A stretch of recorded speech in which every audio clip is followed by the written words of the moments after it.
Donc, dans une situation encore, donc pour nous, que je suis entre la vie et la mort.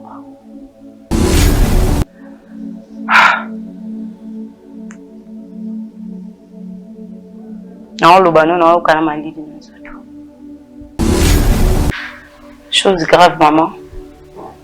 Emmanuel Bimate.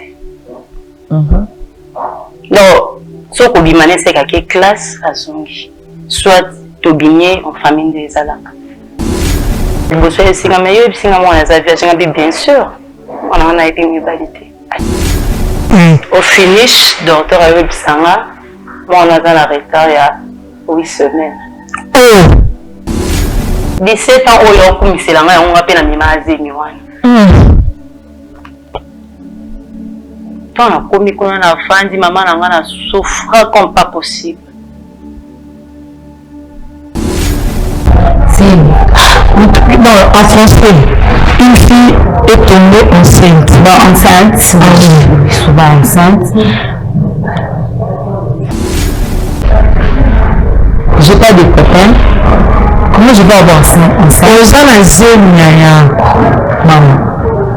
Tu m'as mis ici pour me parler de bêtises ou comment, maman? Depuis ce jour-là, tu avais pris l'alcool quand même? Bon, je sais pas, on m'avait donné juste le J et puis j'ai pris, c'est tout. Vous m'avez donné le J. J'ai pris un peu, et puis je sentais le vertige, et puis je suis allée dormir, c'est tout. Hein? Moi, je sais pas. Tu me connais très bien. Vous n'avez pas fait les gens comment? Chose grave, hein? Tu me gars, quoi, là? Mais si vous maman, je vais la caméra de la souris. Et bon, on va faire ça, on va dire, on va rechanger. Quand on fait une fois de temps, on va botter là.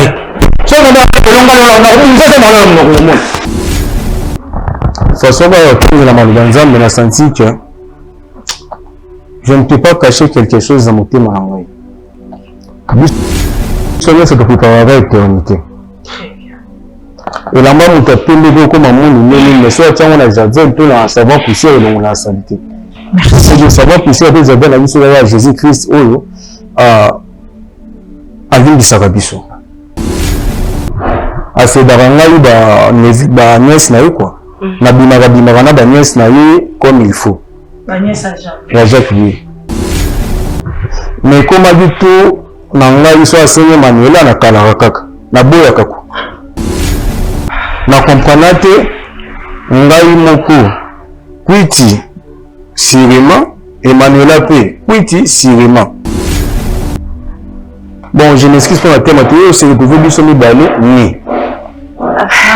Bonne nouvelle na bana Europe mobimba ezali pona koyebisa bino ete tozali na veillée ya délivrance le 27 décembre 2025 ezali na kati ya Paris tokobanda na 23h tina 6h du matin mokolo wana tokosambela pona moto moko na moko tina moto asuka mokolo wana biso na bademo bitumba na bitumba titokoma na 6h esi tolongi bango bato bayaki na veillée passé bato AVC batiki babeki bana ya autiste bakomi koloba bato sans papier bazwi mikanda bato ba maladie silaki bato ya blocage babikaki bino moko botala ba témoignage. Alléluia bandeko na zane sengo mingi pona zaka muto yesengo sute me kasi na komi na yesengo pona nini nasali 20 ans na potwa na kwa musala me na zwa musala te me na partir ya veille to salaki le 23 tana zongi na Allemagne na kolu kwa musala bazunga mbala moko ndire musala ngeza kozelanga na mutukutu azosala contrat azolenga peza pona osala contrat nanga na kamwenga mo na samo te bana zo kamwanga moko me na kamwalité puisque de place wana na yebaki ke nguyanza be penza salaki donc na tonsa minto ya sengo penza nazalia wa nazako kumisa nzambe penza ya prophète penza zali nzambe ya so. Bien-aimé de Dieu, je viens remercier mon Dieu pour tout ce qu'il a fait dans ma vie et dans la vie de ma mère. Et il y a un moment, on avait déclaré déclaré ma maman qu'elle était diabétique et puis elle avait l'hypertension. Et après, on a fait les bilans, donc elle était suivie par le médecin tous les 4 mois. Et à la fin, on est parti, elle a fait un bilan, un bilan total. Donc ils ont vu qu'il n'y avait plus de diabète, donc le taux était normal et la tension elle était aussi normale. Donc le médecin il a dit au lieu que je vois votre maman tous les 4 mois, maintenant je vais la voir presque une fois par an. Voilà, c'est pour cela que je viens témoigner la grandeur de Dieu et en plus je vais dire que ma mère elle est toujours dans la prière, elle est toujours fidèle à Hosanna. Donc c'est pour cela que je viens remercier la grandeur de Dieu Tout-Puissant. Amen. Ba prière na biso kobanda toujours kozala na présence ya Saint-Esprit pe ba moto belé tito koma na ngonga ya 3 heures to mati 6 degrés ma prière to komi na ba bombe na 3 heures bombe na 4 heures bombe na 5 heures bombe tito koma na 6 heures boum ba tutu ba komi décharger pour na directive ya adresse contacter maman Thérèse Matondo boya ebele bokolo wana kati na bino bokobika bato ya AVC batiki babeki bana ya autiste bakoma koloba bato ya blocage bakoma débloqué bato maladie ekenda le 27 décembre 2025 toko banda na 23h toko 6 na 6h du matin bozanga te la bino na moto.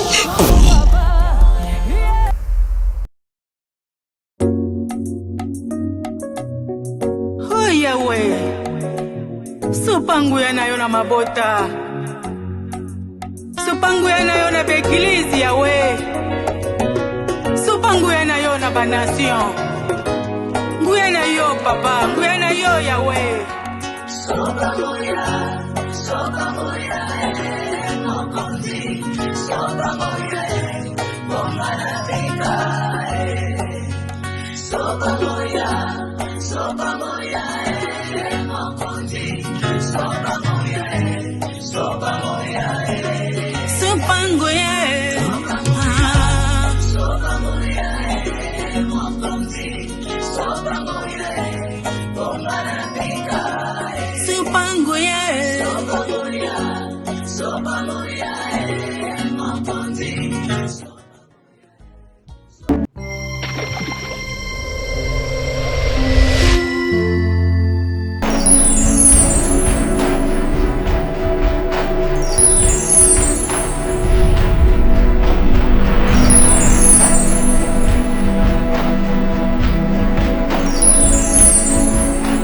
Pendant 7 ans, moi la vie. Parce que jamais, ce qui moi c'était mon bas zo botate, ndi yango ko tala ke boka bwana. Et là on y yo senga biso awa to sala nini pona to se ni botoni.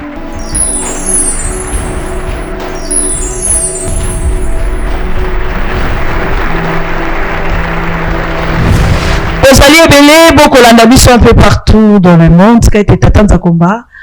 Alekana ko pambola bino bisike zo bino na itando na bino eke pona kolanda émission na bino Bravo Jésus to lobaka ete émission de kokai na yo na ngai na biso nyonso tout esengela so to s'abonner to aimer to liker to partager to kozala vraiment de cité ndeko kotala ngai tango nyonso ko benga na téléphone na moiti makambo ekolelise ko sala passe bien aimé dans le Seigneur. Problème est ça, on a qui na plateau té. Problème est ça, pébisoté. Problème est ça, pression de revoir dans le talanga. On a tellement de problèmes. Au bombi yango vraiment na sanduku kwa munene na loba na ile lingala. O balobaka. Lokola sanduku. Ozu penda kadena ya monene kumba ukangi yango po te fongola. Olobinga makambo yo. En tout cas, na loba yango teti mokono kokende lilita. Ezali malamu kokende lilita. Membego na o senga na yo. Lilita na tango okene nzela eza nini? Parce que tozaka na nzela mibale. Lola pelifelo. Eyo kokufa na ba problème na kilo ya ba problème wana okena ngo wana. Parce que Bible ko bisangai venez à moi vous tous qui êtes chargés. Christ rosani a redéchargé. Ba problème ozana ngo na motema na lingi siko rotala ngo yamba Christ comme Seigneur et Sauveur. Souvent no yamba été. Bayambi so bambalebele mozalaka na ba problème koyina koyiba kotonga kochola kotila baninga poison nous a pour faire toujours le mal. Mais au lieu yamba Christ, au lieu aux chrétiens, aux chrétiennes, mais aussi Christ a franchi en nous, nous sommes devenus totalement libres. C'est-à-dire que Christ est sous la côte na katinayo. Aux anamabete, au bika sanctification, au bika purité, au bika droiture et surtout l'expression du mot amour. C'est le Matthieu 6. Que Dieu vous bénisse. Décharge-toi du mal. Décharge-toi du péché. Et rosalamala momigi. Nzamba pambola yo, unto yo kinga siko. Oyambi ete, yambaye. Soga yete, ndenge nzembu yembaka. Azali koya, mwana nzambe. Soga yete, liwa, camarade nangana yo.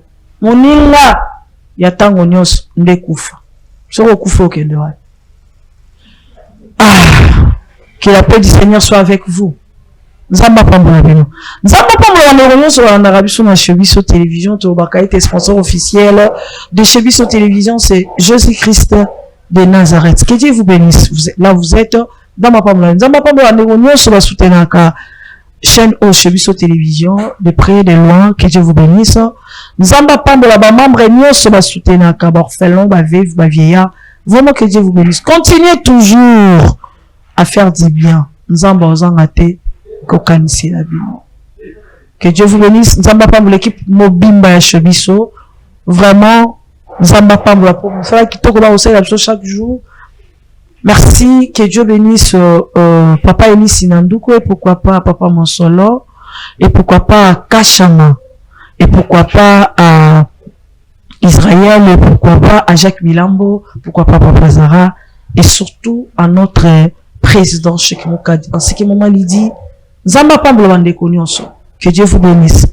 Nazanga mon tout le plateau, Nazana maman Nanga ici que je vis. Je peux dire c'est mon enfant en fait. Ok, on va essayer de s'échanger durant cette émission. Bonjour. Bonjour maman. Vous allez bien? Par la grâce, oui. Par la grâce. La grâce est toujours là devant nous. Yaya, bonjour. Bonjour maman. Ça va? Ouais, ça va bien. Ça va bien. Oui. Enfin? Oui. D'accord, merci. Maman, nalingi avant tout na maman kambobele, tout ça la connaissance. Tout ça non, malgré connaissance c'est ça qui déjà la téléphone. On no ba yebiote, on pose cette question comme on a nous, d'accord? Tout ça merci. Merci. Seigneur Jésus, nous te disons merci, nous te rendons infiniment gloire, te tombons, te commissions, te kembo peloku, et j'en ai pas inayo. Seigneur, c'est toi qui sondes le cœur et les rangs, oui, pas problème, moi, quoi, mon soussou, au bakulanda biso, Seigneur Jésus, to sengi mawanao na chaîne na biso baso tozali awangolu pe mawanayo. Ngolu pe mawanayo, Seigneur, selon Psaume 136, Seigneur, tu as séparé les eaux, tu as renversé les grands rois, par ta miséricorde. Nous voulons que cette miséricorde descende dans nos vies et na bandeko bazota la biso. Que la paix du Seigneur règne na mboka Congo, na Congo na Esmasia. Amen. Amen. Oui, maman. Oui, maman. Eza pour ngate, pour bandeko bazota. Moi je me présente, maman Weti, moko ya ndeko à salaka émission ya Bravo Jésus. Une émission qui nous permet quand même, si on a quand même des problèmes, des soucis, ou bien des choses où les alliés difficiles à résoudre, et c'est un peut-être au local, maman Witi. Yo maman. Merci pour la parole, maman. Ok. Na kombolanga maman Rachel Amani Imowa. Ah, maman Rachel Amani. Ok. Witi na commune Antsele, précisément dans Faubank. Ah, ok. Aux Ovanda Siko. D'accord. Elle, c'est ta fille? Oui, oui, ma fille aînée. Ah, la fille que tu as fait parler au téléphone. D'accord. Merci. Yaya, ça va? Ouais, ça va bien, maman. Tu t'appelles qui? Emmanuela. Emmanuela. Oui. Très ravi de vous rencontrer, hein. Pareillement, merci, maman. Merci. Oui, maman Rachel, hein? Nazoka. Maman Rachel, mariée, célibataire? Non, non. On a marié. Ah, vous avez marié. On a marié. Ok. Pas pour la paix pour la puissance. Bon, ça, la somme, on met des amis, comment? Très bien, merci. Tu as un problème, les amis. Maman, ndenge balobaka to ndenge Bible biki place mayela ya bomote suki ya nzambe banzi. Très bien. Bon, le roi to mona nzambe te okuza nzambe na ministre. OK. Eloko meminga pene na bino. Bon, na téléphone vraiment nazale mo likolo. Na bisaki okutuzala bref, on okutuzala ngai. Donc naza na situation moko. Donc pour nga ko que je suis entre la vie et la mort. Donc rien ne marche. Yé aza mwana nga liboso. Mwana liboso. Mwana nga liboso. OK. Aza mwana nga liboso. Na banda na na ndako. Vu que papa na mobile nanga, bon, azala vraiment trop d'akouté. Nga pe boyebi kandela ke papa zoluka, maman pas zoluka. Très bien, surtout la vie à l'élo. Donc nga pe na kendaka. Mais du fait que tu vends y précisément avant de vraiment trop na kitsa sate, hein, que vous allez na pas avis na umeli mwa kuna. Tant yini na mon bon, azala kwa mupaya. Vous allez na Congo Brazzaville? Oui. Précisément, ouais. Précisément na Poto. Na Radio wana. Ah, na Radio wana. Ah. Tozale wana. Donc na umeli penza. Na umeli. Ata eza atangi de trop na Brazzaville. Na kendaki Brazzaville na ba situation mo ile kaka. Nde pusenga na kekuna place na botila ki. Sikoton toyi na moni papa zobima ngapi na onke oluka. Sokotika mutu o ayebi mboka bien tebu. Aza mwasi faut battre à moi. Ndena yo kotala naza na petit frère na ndako chez nous. Na meko sola na ba parents si possible. Oncle na ya na ndako atanga na zato mwe na oza mutema likolo te na bike. Oui, na bike. Naza ande kolanga oncle na ya ko encadrer bien ko kenda tiki azongi. Très bien. Oza la emote. Mais maman nanga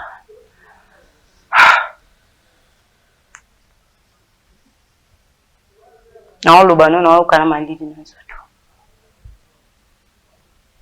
Nga aza mwasi na boti. Donc ataka ade na mema zemine so na moni mwa changement quelconque na nzoto ya mutu. Non, yi surtout ya mwasi. Mwana aza mwana nga na ye bien ndenge a fonctionnaka. Mais nakomona mwana bakolemba bakolala. Bon, akasa peut-être ndeza ke nzoto kaka ba caprice nzoto. Très bien. Bon, amoni yango il s'est répété. Ndenge aza wana nga biso tokoli bien. Donc place na uti peza na uti bien.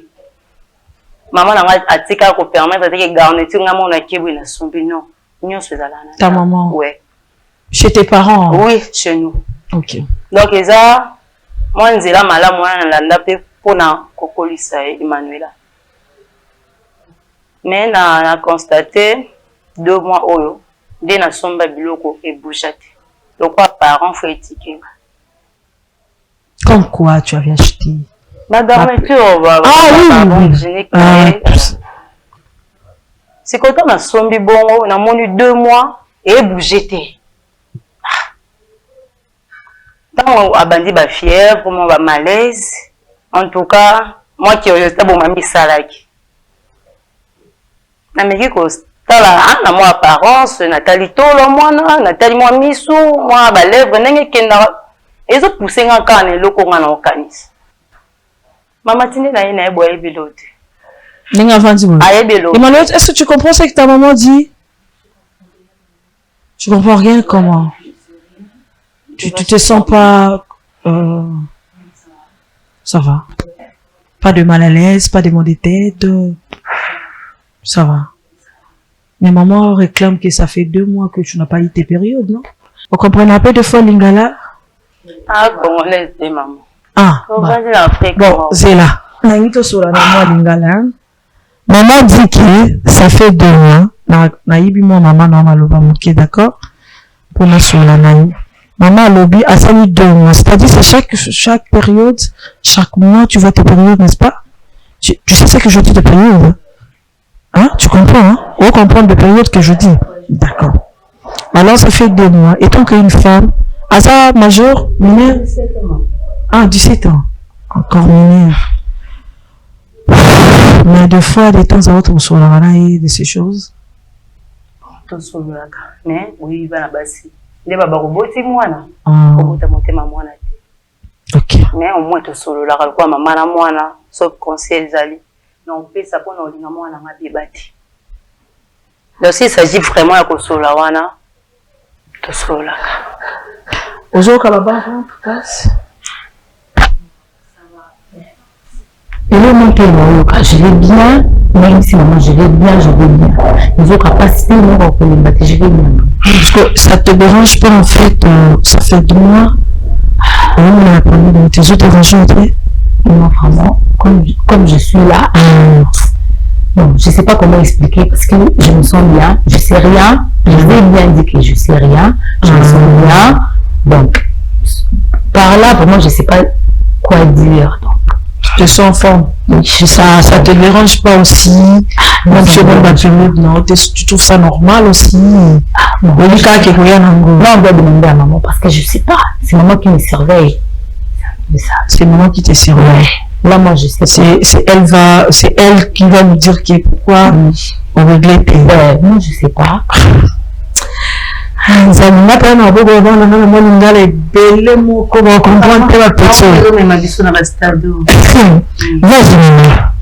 comme toujours, na boîte qui n'a aucune négativité, na vie peut-être cause d'infection et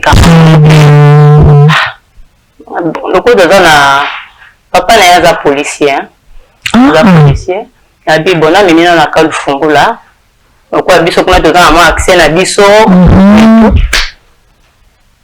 Toki na mwana. En tout cas, nazaki na pensée montée à Obake. Talabou. Biso stocké pose la médecin à Alouba. Arrivé là-bas, l'a examiné mwana. Chose grave, maman. Emmanuel Bimate. Donc, ce qu'on bimane, c'est qu'à classe à Zongi. Soit tobigné en famille des alak. Mais on va qu'il y ait mon cours. Voilà son bon 2 ans, mais la moine en bimate. Docteur Oye Bissanga, on a tiré quelque chose de banda de maman yaka. Madame Amani, ah oui, on a eu docteur na côté.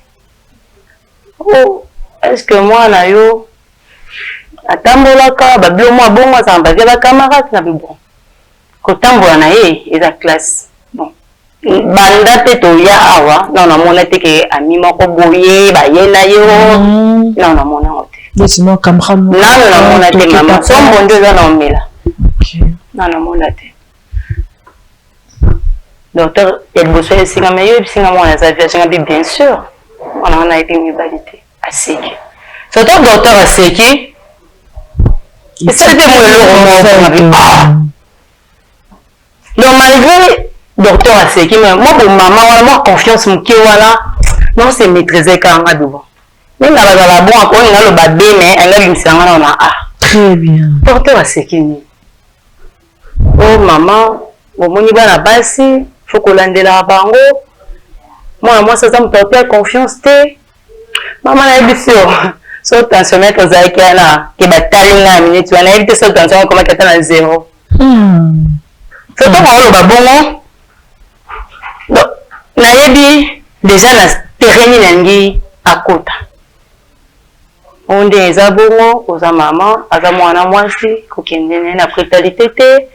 Luka ba terrain moko penza ou meka ko ramene bisanga kali kama médecin. Au finish, docteur Ayo Bissanga, moi on a dans la retard il y a 8 semaines.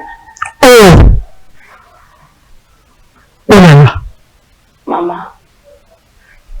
Donc si la mené Manuela awa.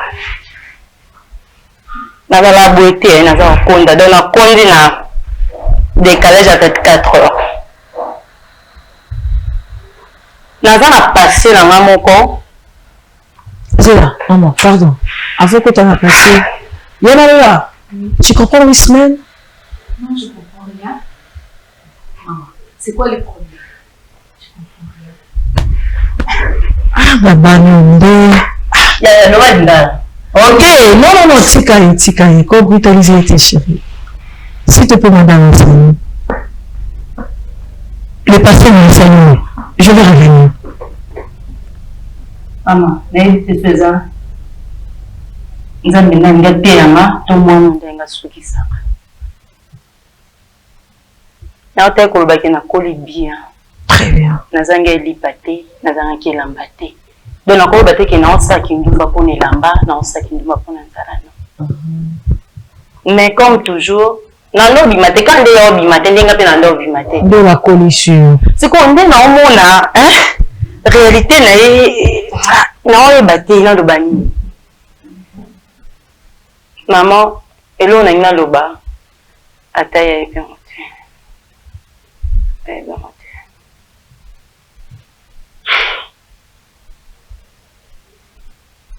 Maman, oui, maman Rachel. Nga na joie mina ndako ba parents. Joie mina ndako ba parents. Na joie mina ndako ba parents. Encore bien na bonze mi te me viol. Pour na la vierge. Je na coucha na mobali et ça je na tangana. Ça se fait aussi? Oui. Mon ton pe pesanga zemi wana camarade ya cousin mon ton orphan. Pour biso ba boti biso kami balinga na petit frère. Les azakara ba africain ou wuti weto yamba. Grand frère abande koya ba papa ndi ba koisi ba ndo ba cousin te o te bika ki o ya après na biki zanga. Ya na bande koya na batu.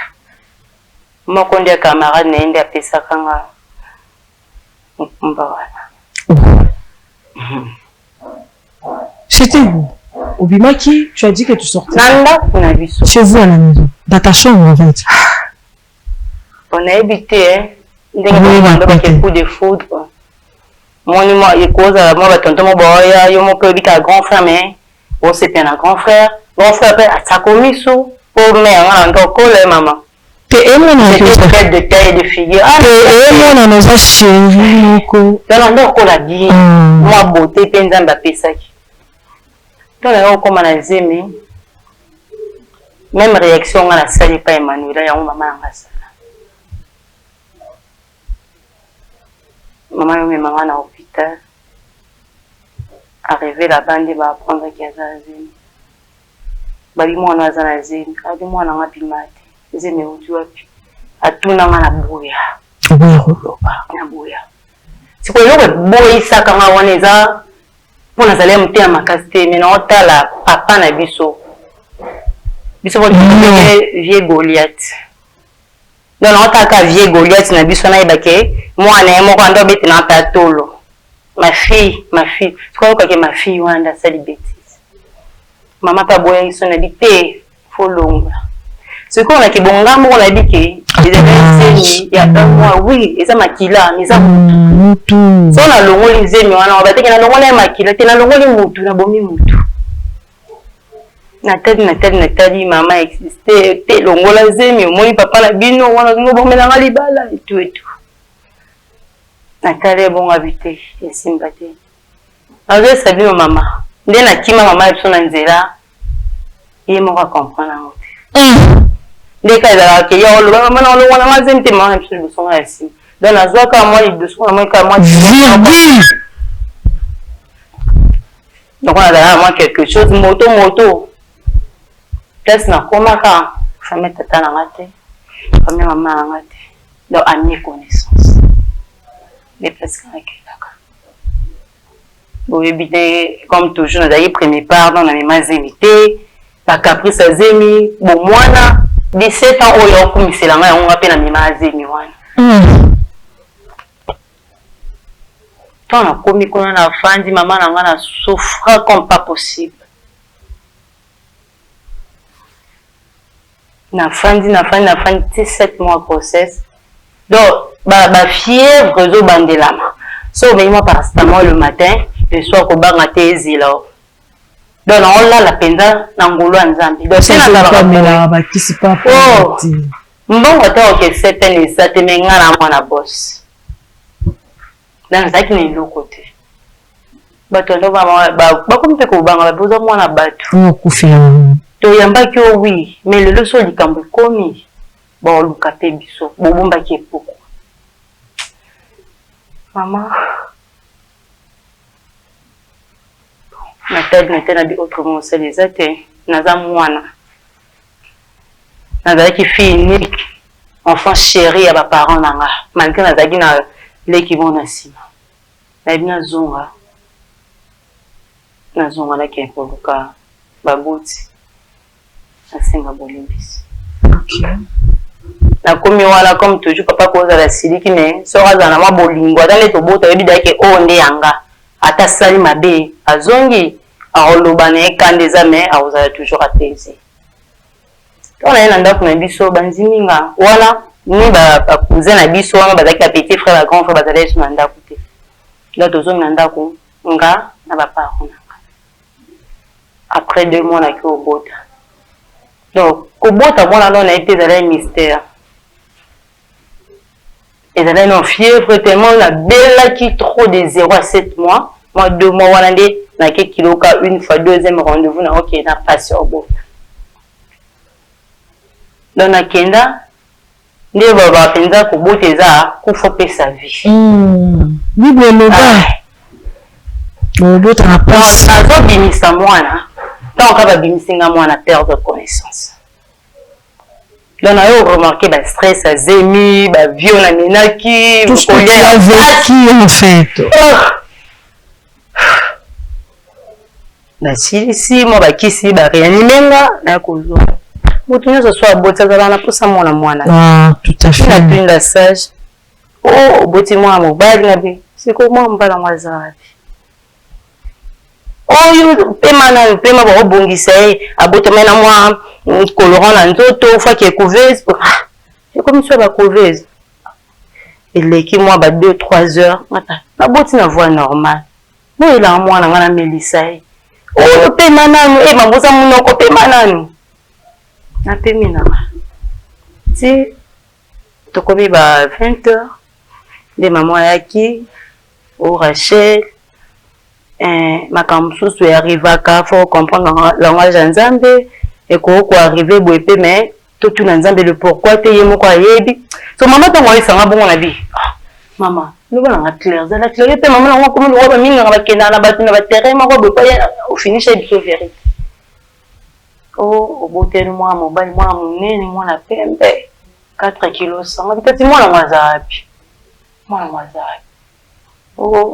omoni na ndenge ozali na zemi wana omelikisi te bafièvre mwana aboteli na fièvre makasi bébé wana fièvre 40 akoki vraiment kovivre te mama nanga naoki sikoyo pasi onyokwami na kifaser na zemi ifali omwa omema ata mwana yango otali bobie eya na nyokwamaki ekoma histoire nasuka babiso ke mwana aza te en tout cas lokwa moto amemaki 9 mois donc pasi moko oza mama na ye naokaki pasi moko donc konzima te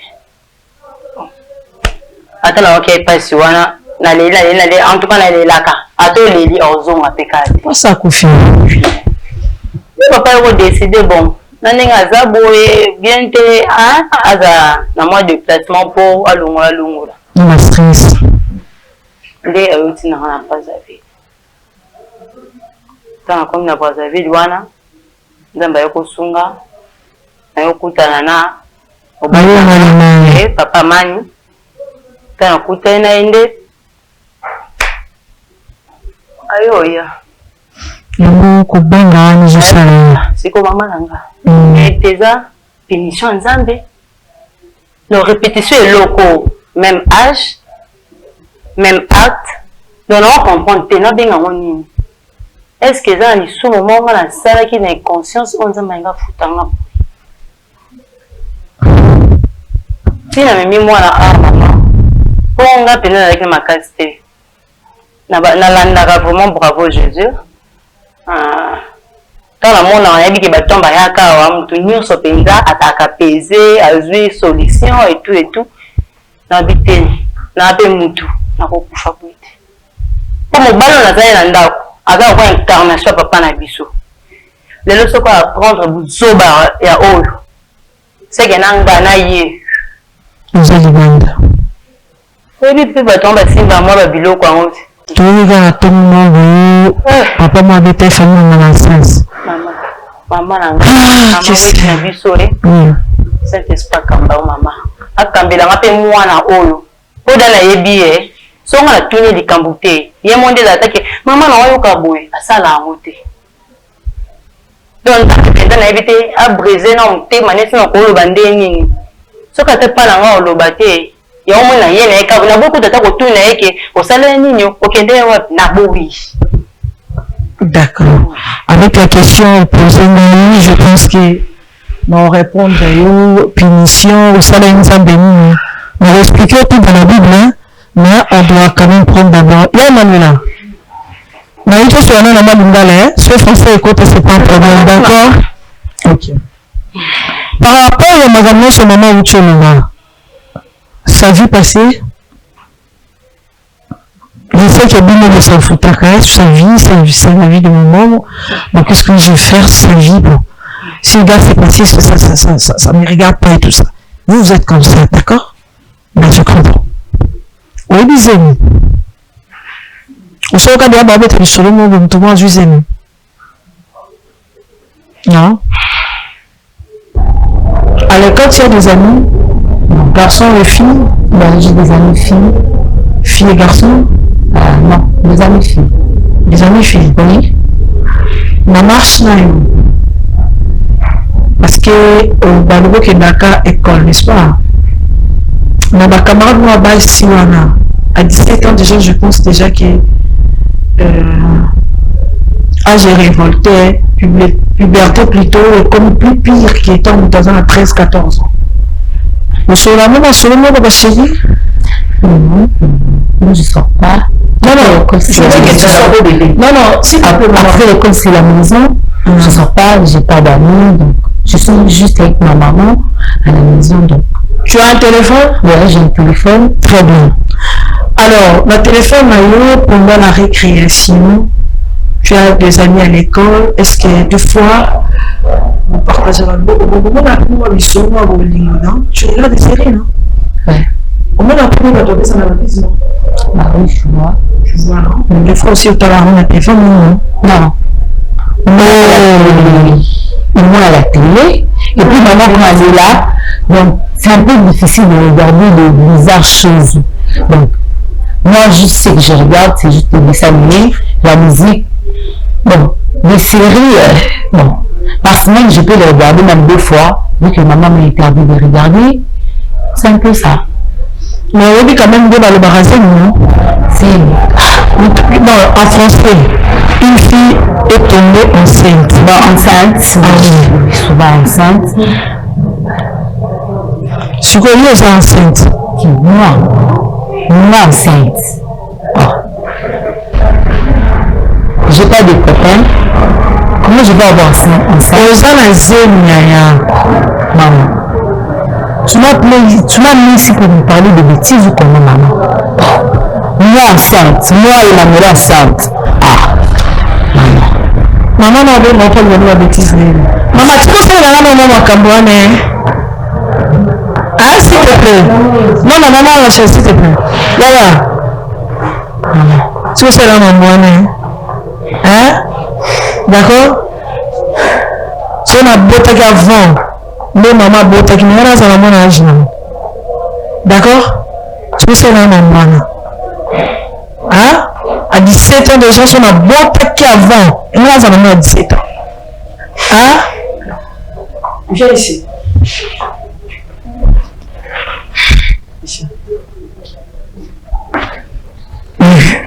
Non, non, les gens vont m'emmener dans le site, non, Emmanuel. maman. On est la famille européenne. N'est-ce pas? Oui. Très bien. Tu aimes ton père, non? Tu sais que ton père est militaire. Oui, je sais. Ce qui m'a évoqué que tu es enceinte. Une réaction, non? C'est-à-dire enceinte avant le mariage. Et puis, Nicolas, on a dit que tu as choisi. ça va nous coopérer tout sur là. Non, on va voir ton ça papa. Non, tu vois, toi qui est s'il te plaît, bébé. Est-ce que tu es mariée? Non, je ne suis pas mariée. Alors, rejoins-moi une nouvelle télé. Maman, je suis avec mon oncle à la maison et maman et papa. Je ne sors pas. Ah, tu viens avec ton oncle? Oui, je viens avec mon oncle, ma mère, mon papa, je ne sors pas. Après l'école, c'est la maison. Comment je peux avoir enceinte? Là et là. Maman, arrête de dire des bêtises, maman. Arrête de dire des bêtises. À mon âge, je ne vais pas avoir enceinte. Je suis encore très d'amis, je suis encore trop petit.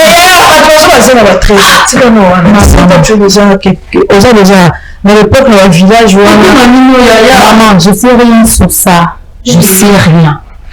Ok, regarde-moi un peu. Est-ce que il est arrivé qu'il y a déjà un moment, tu sors pas? Je te crois.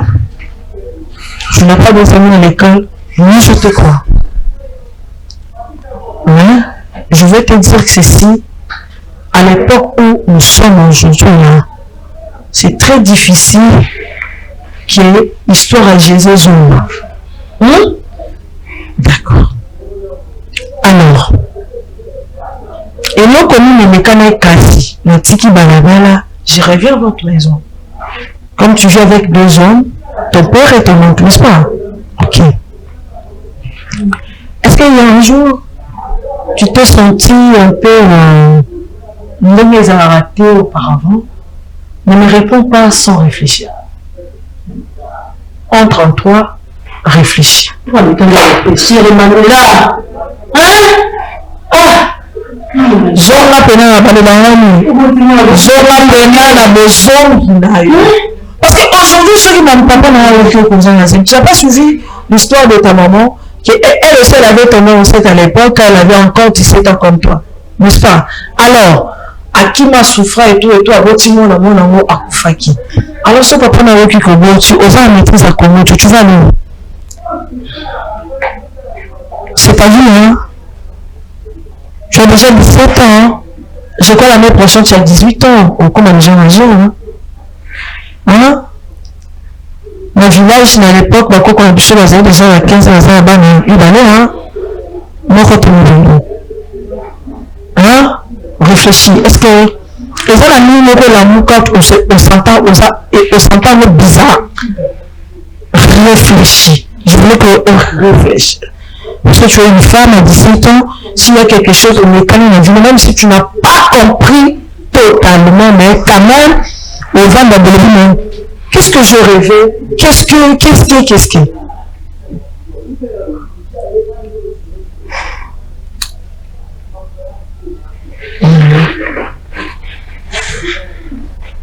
là, en attendant, Emmanuela, je vais réfléchir. Non.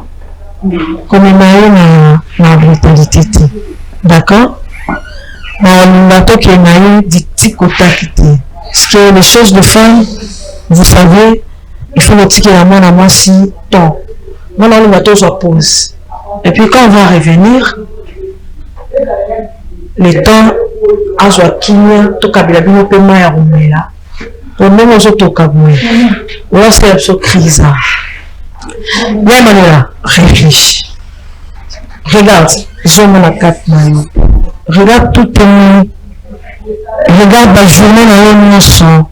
Et puis on peut s'en réponse. D'accord? Voilà, merci beaucoup. On va prendre une pause et puis on se retrouve. Merci. Bolingo eleki nyonso tosala juste ya bolingo pona ba orphelin na yango orphelinat Bravo Jésus a organisé bongo liesa orphelin na $20. Shalom peuple de Dieu, opération Sunga orphelin alia alata PHPLA la fin de l'année. Ndeko nyonso tu ya motema malamu oyo apesa motema na ye na œuvre ya kokanisa bana bitike ainsi que bazeli pe ba vieillard ngonga yango yo ebeti kola liloba nzambe ezotalisa biso na mukanda ya Jacques chapitre 1er verset 27 et religion pure sans tache devant notre Père Dieu tout-puissant et ça pour consister aux soins ya ba orphelin ainsi que ba veuve. équipe ya Bravo Jésus et Kosala ba descente na plus de 10 orphelinats pour na collier ça ba orphelin. Okoki Kosala juste ya bolingo na ba plateforme na biso ya paiement mobile neti Orange Money, M-Pesa, Airtel Money, PayPal. Tozwami bongo na commune ya Matete, quartier Viaza, numéro 27A. Pour tout contact, plus 243 89 18 89 886. Nzambe alola akozanga te kopambola yo pona motema malamu wana pesao. Du 7 au 11 mars 2023, l'Église des Assemblées de Dieu, Temple Chandelier, organise une grande campagne d'évangélisation avec pour thème Jésus sauve, guérit et libère. Au terrain de football de Djorgo Bite 2, orateur, missionnaire Michel Maréchal de la France. Venez partager un moment de prière, de délivrance et de guérison avec le Seigneur Jésus-Christ. Infoline 0505 36 88 03 07 58 38 54 96. Que Dieu vous bénisse.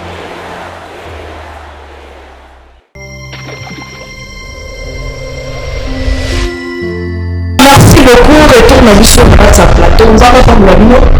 On est sur la soutenir à Bravo Jésus. Nous allons m'attêter na Viaza, na 27A. Référence ces années pour m'attêter Banini. Pour m'attêter, on est en quartier. Surtout le quartier Viaza. On est orphelinat Bravo Jésus. Donc, comme ça, nous allons pas nous allons sur quoi moment il est beau, nous sommes ensemble. Jour pour jour, toujours qu'il y a un enfant de l'année, on est sur l'émotion de la famille, la surprise, on a chéri sur le nez, où on a déjà autour de la vidéo qu'on va prier tous dans la nuit. Vraiment servir ces amis disponibles, la bande qu'on a vu le plus rapide. Tous dans la nuit. Nous sommes tous ces mots et tout. Le petit de ce groupe, nous tous c'est la vie nous a pris et puis livraison à domicile. Merci beaucoup. Mon Rachel. C'est bon. On respire mon cœur. D'accord. Moi, je peux te dire que dans le mot, les enfants de monter dans le côté, dans la journée, tant que nos parents, mon rôle a été que moi, il peut se soupaner, mais tant que dans la langage, la vie saute de l'oramoukini, moi, il m'a aussi la voix qui n'a pas de saute dans le côté de l'oramoukini, au lieu de l'oramoukini, malade, tout ça, pour tout ça, ça ok? D'accord. Bien, maman. Je me la continue. Oui. Oui, c'est vrai. En tout cas, dans la bazar, moi, je me suis dit, maman, c'est vrai. Ok. Vous se souvenez, maman? Oui. Si je me souviens un peu, c'était le jour de mon anniversaire. On était à la maison, la maman n'était pas là. On a fêté, du coup, merci beaucoup, tout là, on a fait ça comme cérémonie, j'étais allée dormir, et puis le matin, comme ça, je ne me sentais pas bien là, ça va. C'est ça. Je n'ai pas compris. Maman. Je faisais déjà des jours de l'anniversaire, patati patata, je ne sais pas, je ne me sentais pas bien le matin, je ne me sentais pas bien le matin, et puis, et au moment là, je me suis bien sentie. Comment monter, ma? C'est vraiment. Maman, je sais rien, maman. Comment monter, maman, à la live? Je sais rien. Avant d'aller dormir, qu'est-ce qui s'est passé alors? Je sentais comme ton corps, maman. Voilà, on est bizarre, bizarre. Les Français. J'avais pris quoi? Le J. On avait dit, je sais pas, le J. Je sais pas, le J, si, le J. Tu avais pris ce jour-là, tu avais pris l'alcool quand même? Non, je sais pas, on m'avait donné juste le J, et puis j'ai pris, c'est tout. Tu avais donné? On m'avait donné le J, j'avais pris le J. Et quand le J joue à nous, tu te sentais plus. J'ai pris un peu, et puis je sentais le vertige, et puis je suis allée dormir, c'est tout. Puis le matin, je me sentais un peu très mal, et puis ça va. Ça va, maman. C'est tout, ça va, maman. J'ai tellement sauvé toi. Et moi, même si je suis enceinte, maman va me comprendre. Je connais pas. Je ne suis pas enceinte. Tu es enceinte. Moi, je ne suis pas enceinte. Maman est toujours comme ça. Toujours comme ça. C'est 14 ans, 60. On l'avait donné. C'est vrai que c'est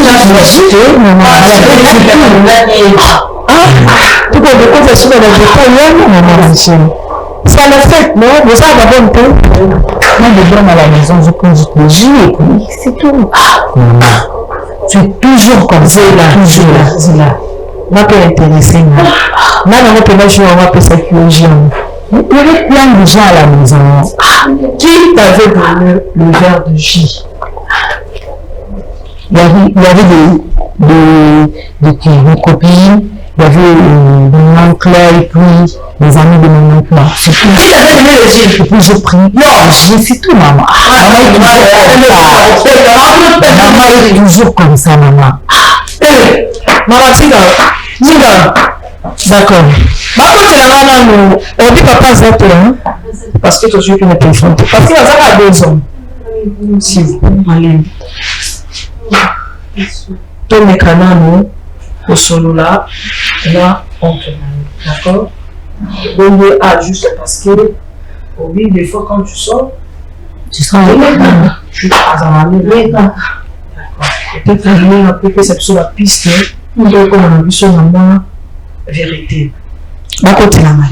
Ma côté oncle, on a Rachel, je pense que Manuela, la femme, ça va bien. Ma côté la main oncle parce que Tomeka Kosolola na Zaranana, comme ça on va dire, même si on a mangé, ça a boité avec quelque part, on a besoin d'aller à partir de oncle de ton cause d'un éclaircissement, d'accord? Oncle à côté. Oncle avec cocotte, tout ce mon frère, approche. Bonjour. Bonjour. Bonjour, maman. Grande sœur aza maladi azobela nazali kovuma mosika longo azali na ndako te na kati mpe bakufi na ye mbango na kamwe elongo na ndako mpe ezalaka biso nyonso ekomi na namona na chaîne bacaméra banini frère Mando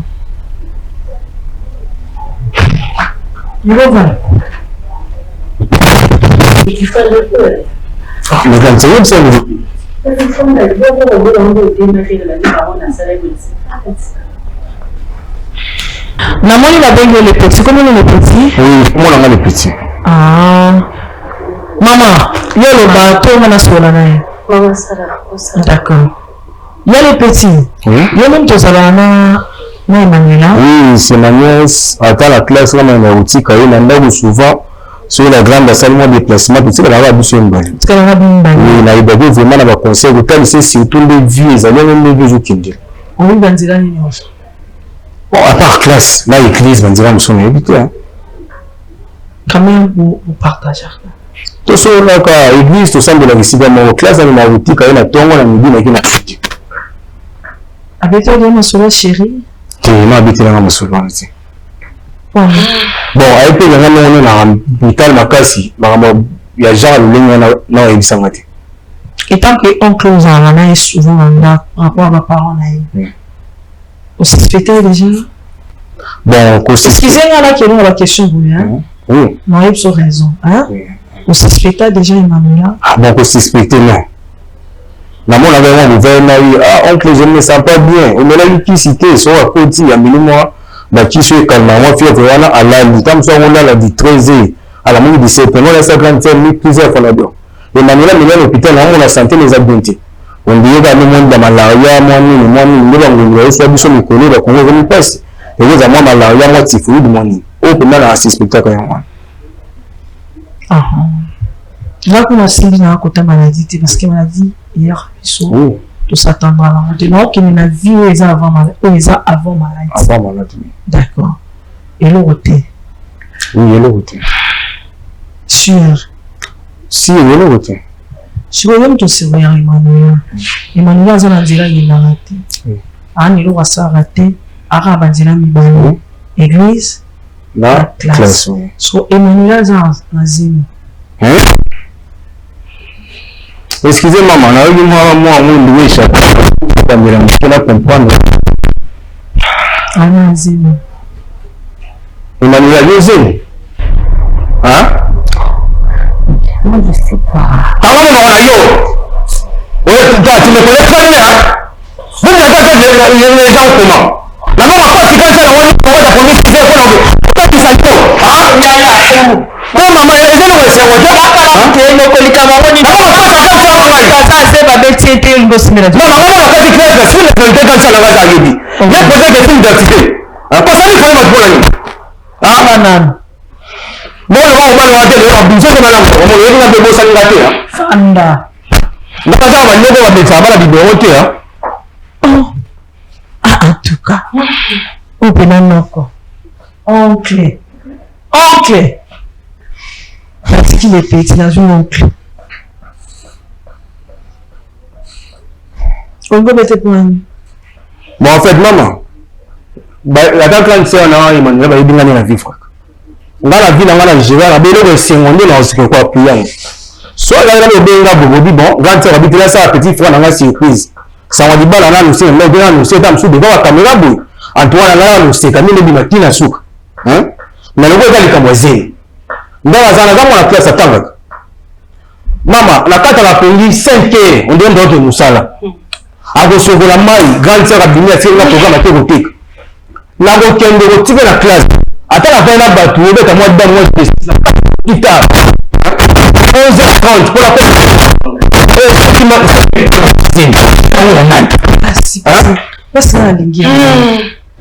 Yaya, Loko. En tout cas, oncle. Vous avez surveillé vraiment Manuela bien. D'accord? Oui. Ce que vous continue la réflexion, c'est que nous avons Manuela. Banda tanyo surtout aux amis Manuela. On met tout notre cause à bon, maman. Vous avez tourné dans le cas, moi. À quelle classe qu'a dans l'église? L'église, ça met la place mon ça met la place mon anglais. Là, on impose à cahier. Mais vous avez ma nièce de big qui ça c'est comme ma bébé, j'ai dans ce truc de Milan, mais là, mon amour aussi dans Zélati. Mais on n'a pas donné la bafouée. C'est que pour ça, la même église, on a samedi. Donc, l'église d'ailleurs. So il passe à Tchad, la même, là où l'église de la paix, ça n'a pas l'église beauté. Tu as la même toujours une dame. So là, quand nous sommes en classe, l'église, elle s'est habitée. Aziz, là où il y a Saint-Esprit, en d'autres, Jésus, tu es venu. C'est ça qui me fait l'histoire de Marie et maman. Parce que on te bien de quoi. Nanda ko za mbali boni. Nanda ka ngamo mwana mobali. Na papa Emmanuel. Vous allez voir mbali te. Oui. D'accord. Siko grand frère sur papa Emmanuel. Aza soda. Aza soda oui. OK.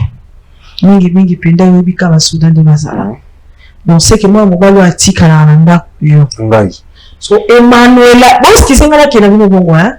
Emmanuela azo vivre kana mibali ni bali siko so papa zala wakutu pesa bon maman kasi bino manga tena tu m'as posé la question non quant à moi de vous répondre vas-y mais c'est là où tout la moza connaît un peu très bien ça tout la moza béni merci biso de vivre à Boye même si la ligne là on est là à Boye hein. Attends, on peut avoir un exemple. Attends, il y a un jeu à sur des moyens en bois. Pour la ligne, hein? La bonne du matin, là, ça n'a pas de monde à mon question. On va pas attendre, tu as une bagarre, ça va appeler la bonne. Non, ça, il est senti avec sentiment, mon côté. Merci beaucoup. Maman, pour venir, nous avons à nos 15 jours. D'abord, nous avons un casting, pas la passe à écouter. Yo, il dit que Emmanuel a vierge, hein? Aza? Vierge. Oui, bah qui a ça vierge. Là, il y a un mobile. Là, on va jouer mon rubala, on va jouer bangombe, on va même pas mobile. Mais c'est qui m'était encore une zine. Ok, c'est non hein? Ok, c'est bien maman. Chose grave, hein? C'est pas grave, quoi ya? Mais ce qui fait, maman, je vais essayer. Même devant la caméra, on va le Sony. Et bon, on va faire ça, on va dire, on va rechercher zine. Quand on fait une fois là, on va faire un peu de temps. So no no no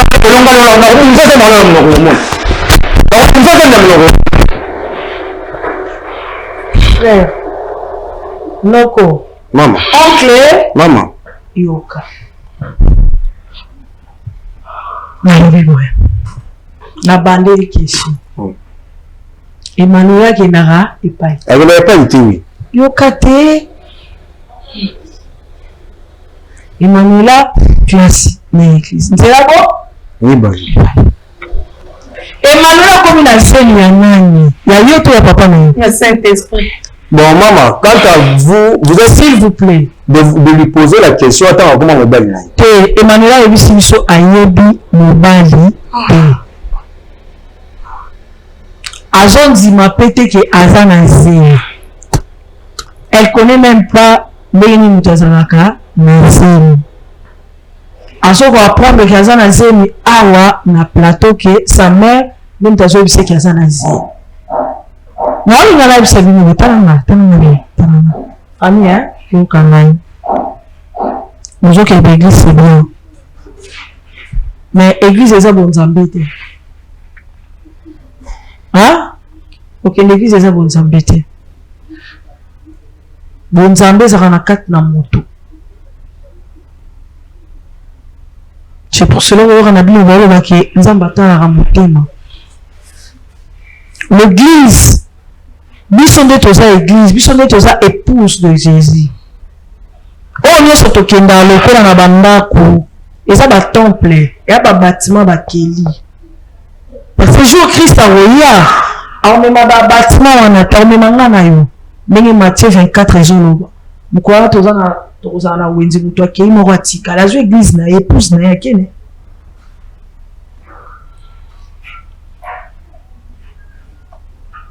Nalandi bino na bouquet et puis Nalandi est bien. Je la défends pas. Mais l'innocence ça prouve que à ce qu'on prend dans le banaïté. Attention que bouquet pas banzunzo ango. Sispe ya liboso ezalaka na ndako na bino. Parce que koyokaye azo comprendre que tata na maman bango lo bati cela yeba ke ngazala d'abord eloko ngazala étonnement ngara yo katombo yo c'est c'est-à-dire je suis pas enceinte moi je comprends rien en fait c'est-à-dire elle comprend rien alors ça ressemble à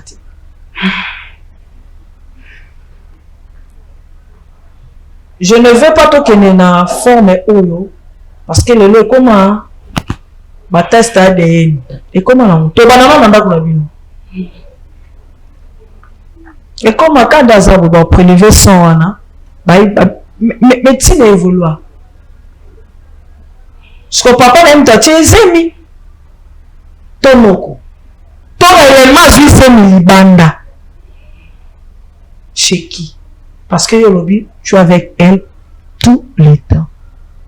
Sauf comme à 11h30 l'école de Bango, Lobby, c'est-à-dire qu'il y a ça un mouvement en salade.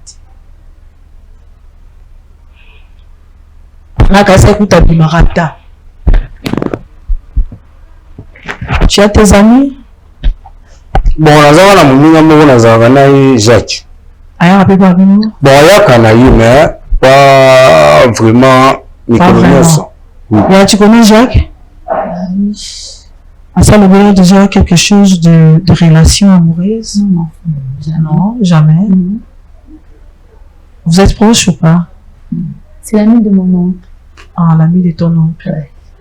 Bon, maman, j'ai par exemple, nous avons à Outambourg, qui fait ça quand il y a des poutres, il y a des tout le monde a plus que la famille, même grande sœur, il même Emmanuel Ibi.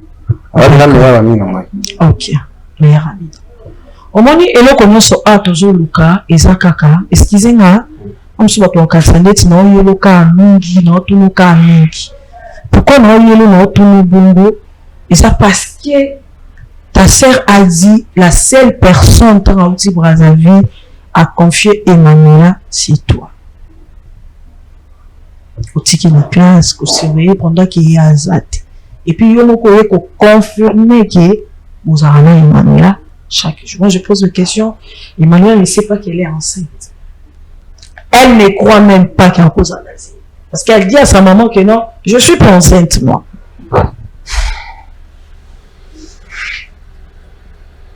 Il y a un moment où tu tout le peut-être un peu mon chéri, moi, va sur le téléphone.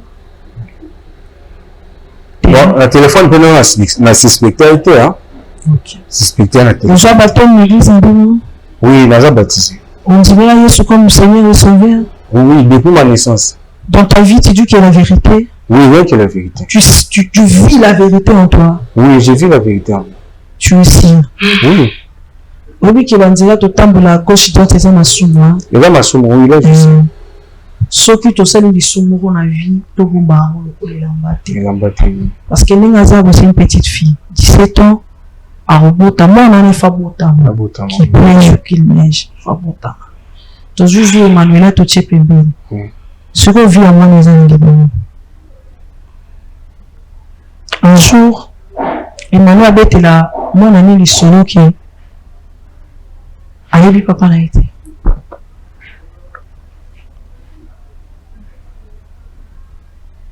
Ou bien mukolo papa, mukolo mwana na bimalobi ke mwana na peut-être tobi te sors à nanan.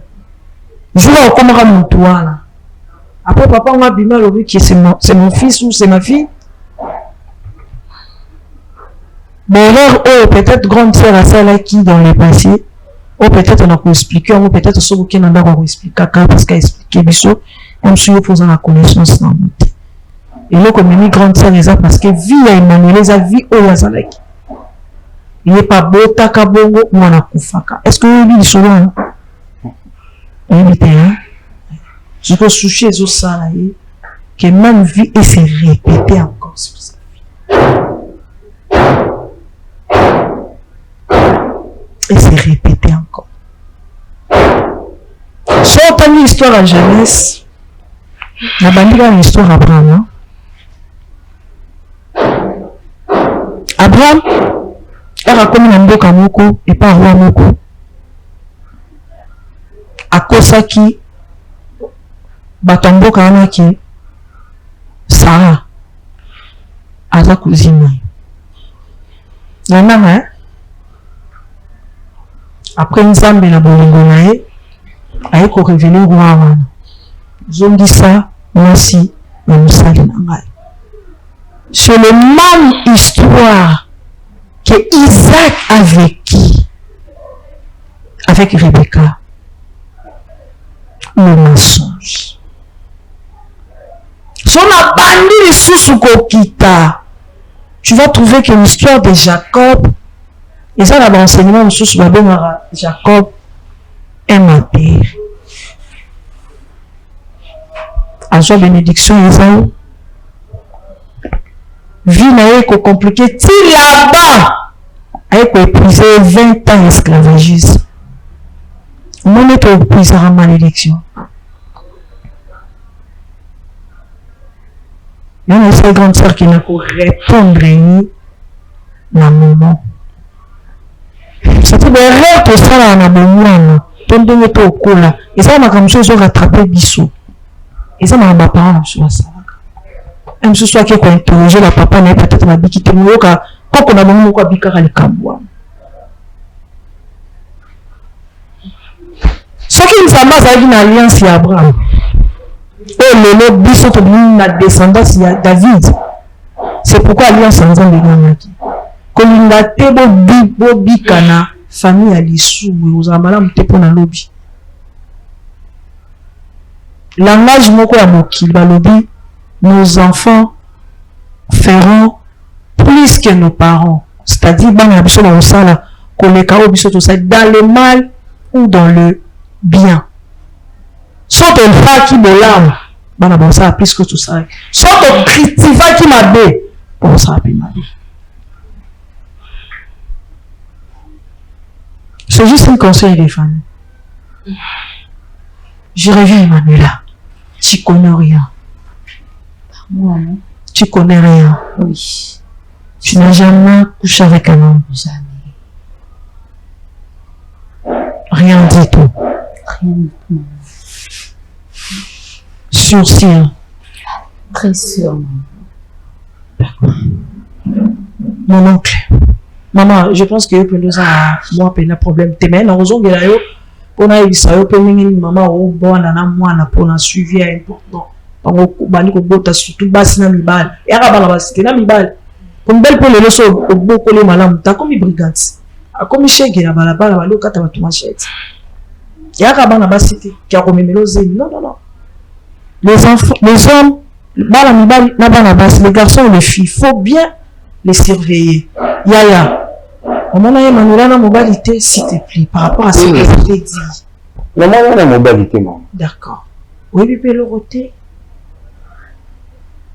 par rapport à tout ce que je viens de dire pour ne pas comme ça awa et si que la prédication parce que de la même manière on a monté dans temps on monté soit l'esprit de Dieu faut voir mais pour ça vraiment est-ce que tu te réponds de quelque chose est-ce que peut ça Emmanuel mobile peut-être Emmanuel ça parce qu'il nous a dit un jour en fête c'est un anniversaire il a pris quelque chose de troublant c'est ce qui est à se comprendre tu étais son nom tu étais dans la fête. Est-ce qu'il y a quelqu'un ou la bizarre qui Emmanuel que toi tu as vu? Bon. S'il te plaît. Bon, merci maman pour la parole. On a dit pour moi quelqu'un vexé de dire que tu as touché là déjà. De toute façon, la maman dans un mais senti que je ne peux pas cacher quelque chose dans mon thème à l'envoyer. Juste c'est que tu préparer l'éternité. Et la maman t'a payé comme un monde, mais soit on a déjà tout dans savoir pousser et dans la santé. C'est de savoir pousser avec Isabelle la vie sur Jésus-Christ à ville de Sarabiso. Très bien. Autour de là, on tourne à celui dans un camarade. On a cité un camarade dans la table comme Jacques. Oui. Jacques a plus qu'il y a famille. Bon, il y a des photos de façon à qui pas la bango. À ces daranga ba nièce na quoi. Na bimara na ba nièce na comme il faut. Ba nièce à Jacques. La Jacques oui. Mais comme a dit tout nanga iso asenye Manuela na kala kaka. Na boya kako. Et Jacques m'avait dit un jour que yo dans l'action totale. Et chose est grave pendant la fête nde tu le bawana. Na comprenate ngai moko kwiti sirima Emmanuela pe kwiti sirima. Et à mon temps, on a eu le sous-sous, pas sous-sous. Bon, je m'excuse pour la thématique, c'est que vous voulez se balai, ni. Là, Emmanuel. Mais là, on a mis tout le problème, c'est passé à bon. La carte de caca,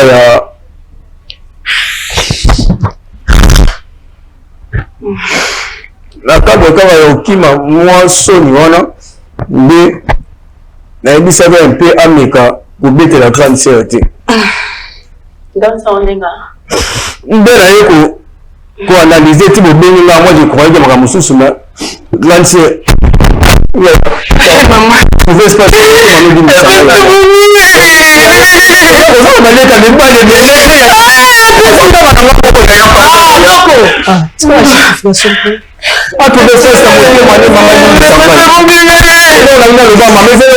Je ne pensais pas de la passer dans la cour.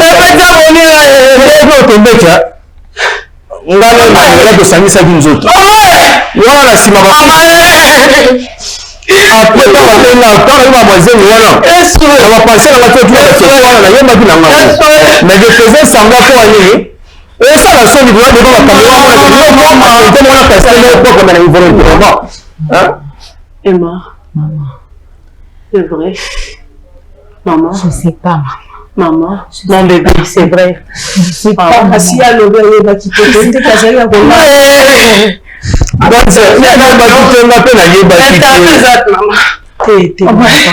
maman, c'est vrai et couchant c'est vrai mais arrêtez à propos de un camarade de la Jacques tu l'as dit la Jacques me disait souvent que yo bimara ba nièce sangana o yo boya ngamo na la kio la rola ki sayo okomona mais pendant la fête Jacques a la douane tu vas dans l'état de moko ngale Manuela toi la qui te soulager Manuela ko ta Manuela ndako pour la bezolo. Il y a quand même tout passé à côté de chambre.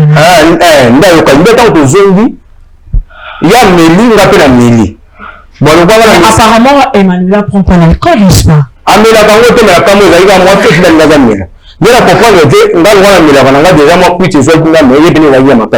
nous devons se retrouver à la chambre à Bissoni Balé, la tombe où se retrouver nous. Mais elle ne comprenait pas pourquoi nous avons eu le mal. Bon, elle avait compris. Je lui avais tout expliqué, mais elle a dit que sa grande sœur, qu'on a la crédibilité en Manayu. Maman. Mais toi, tu as dit que tu n'as jamais couché avec un homme, n'est-ce pas? Je sais rien sur ces sujets. Je sais rien, maman. Mais quand même, tu t'es retrouvée nue. Ouais, je me suis retrouvée nue. Et puis, je me sentais maman. Non. Bizarrement. Je sais pas, maman. Mais Cassie, on va me prendre. Tu ne peux pas nous prendre. Le jour où quand je suis réveillée, j'ai vu mon oncle et moi je t'ai mis. On va te prendre, Cassie. Parce que j'avais eu peur de maman et j'avais eu peur, maman. J'avais eu peur, mais comme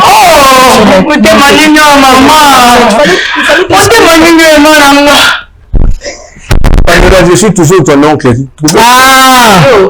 Tu commences à Kiliako? Hein?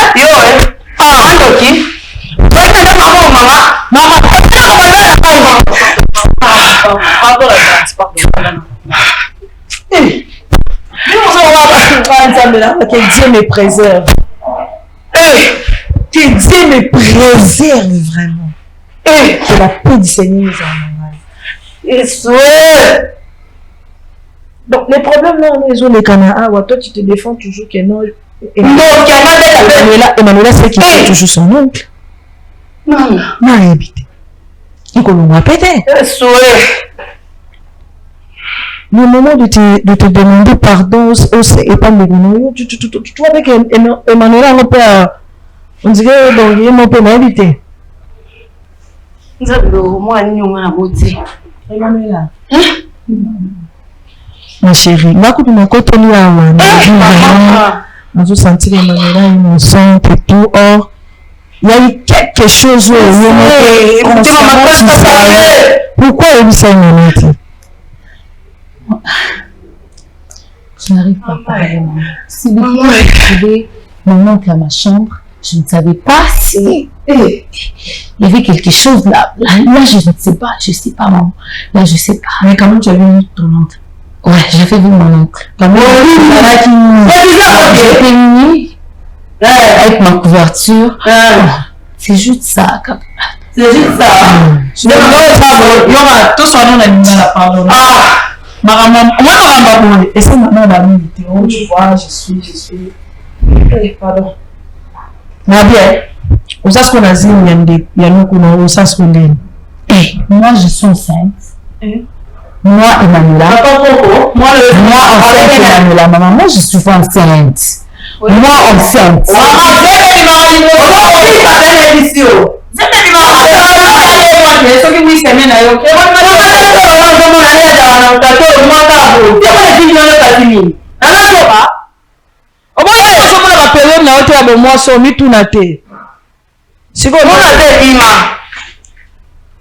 Maman, vérité amour. Je pense que je n'ai pas vraiment beaucoup à dire. Et là, on a qui construit les akaka. Je n'ai pas mobile nayo, soit mobile nayo. Moi, bandingi beaucoup pour ça là. Bon, le mola moi la zénité. S'il vous plaît. Voilà, ils ont conseillé de traiter. Oncle. Oui, maman. Écoute, moi, tu n'as pas mis tous les ados. Maman, ma camarade. Voilà. Je pense que dans le stade d'abord, le bébé belé, il va risquer de je pense qu'il faut tout souka awa. Mais maintenant, au-delà, il y a vérité qui apprend toujours à surveiller, peut-être dans l'avenir, surveiller bana, la bana. Qu'on peut se rabattre dans la responsabilité à battre les amis, les amitiés, et amitiés, les bien, les amitiés. So, on va surveiller vraiment Emmanuela de près, comme ça qui est camarades, amis. Peut-être un jour, acte, c'est ça, moi, qui a une gabette, le solo. Non, qu'on a ça, je pense que dans l'année après, mais acte, on peut ça, c'est le terrain. Hein? Au monde balobi, les salaires du péché, c'est toujours la mort. C'est-à-dire, yo. Obandaki kozwa kabilanga ya bana baninga. Donc, maman batu nde baza bakendaka na maternité. Batie, babiselo bana. Po yo na camarade mosalaka baje. Ya kozwaka bana ya baninga oyo bapara bakotalela venir lobi. Dans la place sous. Voilà. Soyez Christ à son temps.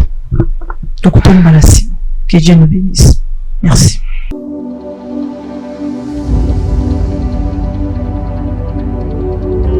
Juluric House, nulle part ailleurs, Katia Lubumbashi, la Golf Plateau, avenue Abidjan numéro 18.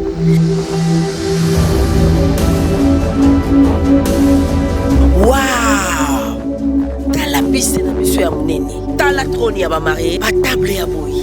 Oh, t'as la verre na biso, verre à champagne, ezali, verre à vin, ezali, verre à maï, ezali. Et pas na biso, pas pesa un champagne à verre à maï, parce qu'on a tout.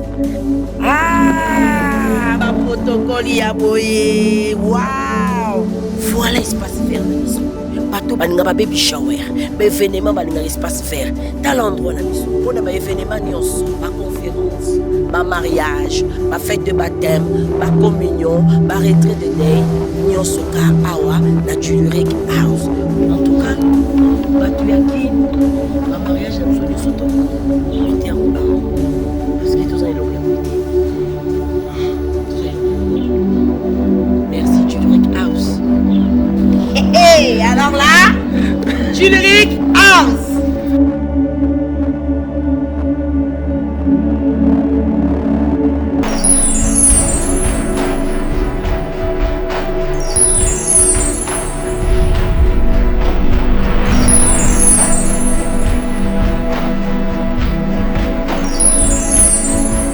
Et tu peux à 7 ans, moi la guerre. Parce que jamais, ce qui moi, c'était mon bras, les obos tâtés, n'est pas que ça qui est beau, cabane. Et là, on y a eu aussi la mission à tout ça, la nuit, on a tous eu le